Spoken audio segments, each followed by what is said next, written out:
बर्बाद कर गई जिंदगी वो प्यार के नाम पे, बेवफाई मिली हमें वफा के नाम पे।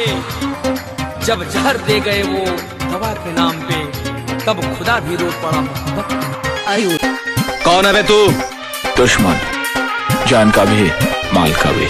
जानता है हम कौन है? अब उन सिर्फ इतना जानता है